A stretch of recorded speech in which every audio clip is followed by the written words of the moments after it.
അടിപൊളിയാണ്. എന്തായാലും 100 കോടിക്ക് മേലെ പടം ഉറപ്പാ, ഒന്നും പറയാനില്ല. വെറുതെ പടം കാണുന്നതിലും കൂടുതൽ ഫ്രെയിംസ് കുറച്ചും ശ്രദ്ധിച്ചാൽ നല്ല അടിപൊളിയായിട്ട് ചെയ്തിട്ടുണ്ട്.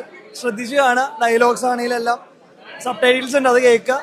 ലാലേന്റെ എൻട്രിയും കാര്യങ്ങളെല്ലാം അടിപൊളിയാണ്. ബിൽഡപ്പ് ചെയ്ത് വന്നിട്ടുണ്ട്, നോക്കട്ടെ. അല്ലാണ്ട് നമുക്ക് കിട്ടിയ ഹൈപ്പിനേലും അടിപൊളിയാണ്, അതിന് മേലേക്ക് സ്റ്റോറി ഉണ്ട്. ഹൈപ്പിനുള്ള ഉണ്ട്, തീർച്ചയായിട്ടും ഉണ്ട്. ഡിസപ്പോയിന്റഡ് ആവില്ല. ഹൈപ്പിനുള്ള ഉണ്ട്. ലാലേണ്ണ ആ ബീജത്തിൽ നടന്നു തന്നെ കാണുമ്പോൾ തന്നെ ഇതാവും. അതിന് കൂടുതൽ വേറെ ഒന്നും വേണ്ട.